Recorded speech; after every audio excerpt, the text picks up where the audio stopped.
Welcome back to the channel. Today, we're diving into a life-changing book called Deep Work by Newport. In a world filled with distractions, staying focused on meaningful work is becoming more and more challenging.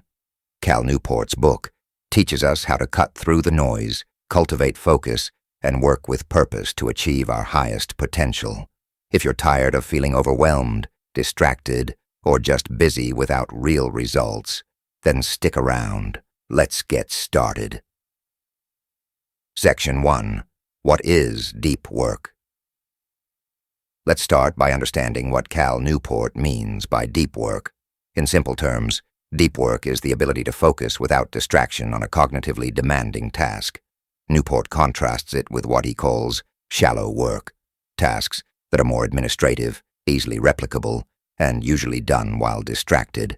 Shallow work doesn't require much thought, but it also doesn't lead to significant progress. Deep work, on the other hand, pushes your cognitive limits, allowing you to produce high-quality results efficiently. The premise of Newport's book is this: deep work is a superpower in today's economy.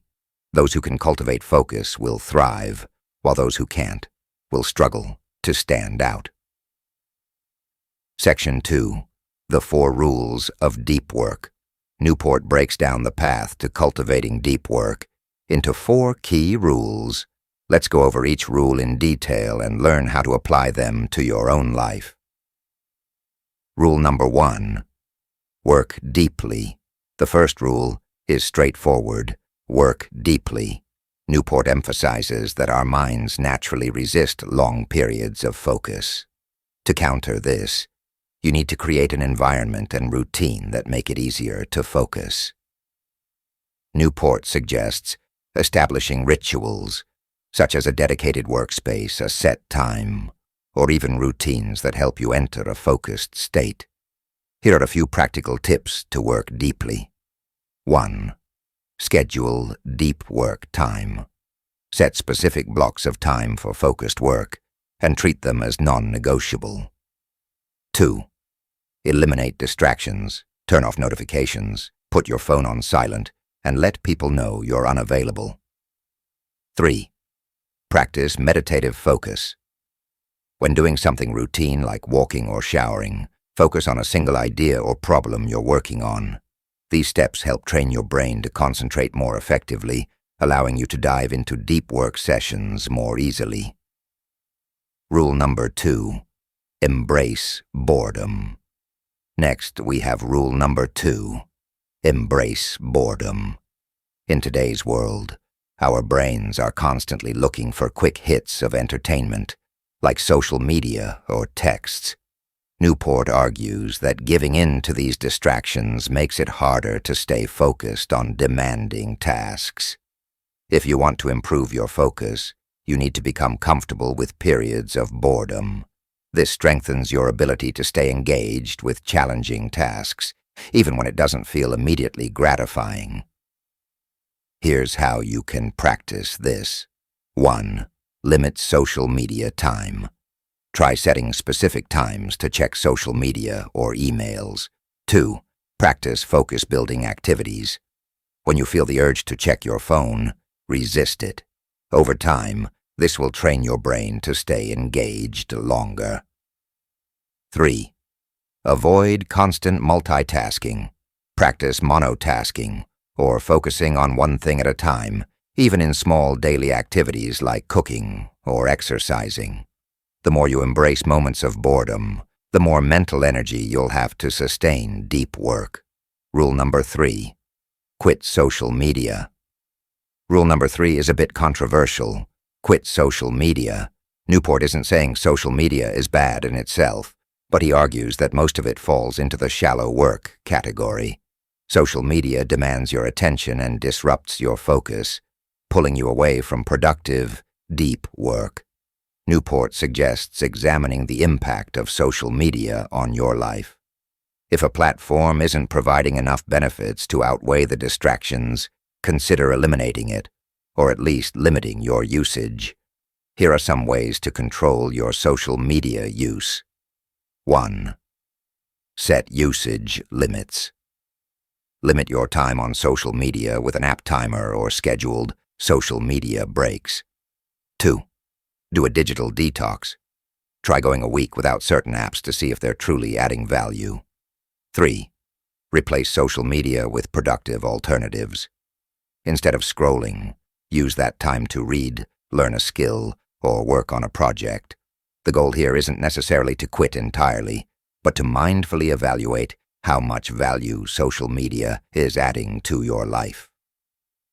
Rule number 4, drain the shallows. The 4th rule is to drain the shallows. Newport emphasizes that shallow tasks aren't worthless, but they should be minimized as much as possible. By reducing time spent on low-value activities, you can dedicate more time and energy to deep work.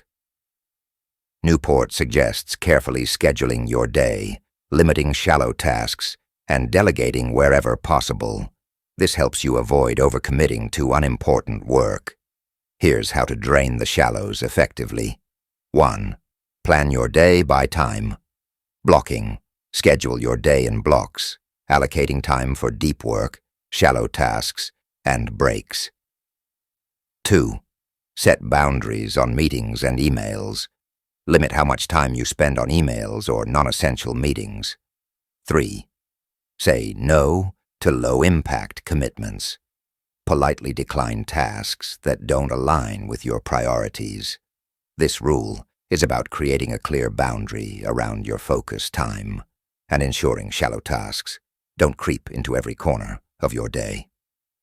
Section 5. Benefits of deep work. So what can you expect if you practice deep work consistently? 1. Increased productivity. Focusing on high-impact tasks allows you to accomplish more in less time. 2. Higher quality. Output. Deep work pushes your cognitive abilities, resulting in better quality's work. 3. Personal satisfaction. Deep focused work is often fulfilling, providing a sense of accomplishment that shallow tasks rarely offer. Newport argues that deep work not only boosts professional success, but also leads to a more meaningful, satisfying life. To wrap up, let's review the key points of Deep Work by Cal Newport. 1. Work deeply. Set up rituals and eliminate distractions to make deep work a part of your daily life. 2. Embrace boredom. Avoid quick fixes like social media, which chip away at your attention span. 3. Quit social media, or at least evaluate its role in your life and reduce your usage. 4. Drain the shallows. Minimize low-value tasks to focus on work that truly matters.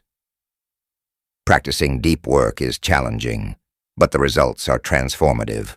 If you're ready to cultivate focus, eliminate distractions, and make a real impact, this book is an absolute must-read. If you're interested in exploring these ideas further, I highly recommend checking out Deep Work by Cal Newport. The book is filled with actionable insights and practical advice that we couldn't cover fully in this video. You can find the link to purchase the book in the description below. Thanks for watching. If you enjoyed this summary, don't forget to like, subscribe, and share it with someone who could benefit from deepening their focus. Let us know in the comments, what distractions are you ready to cut out?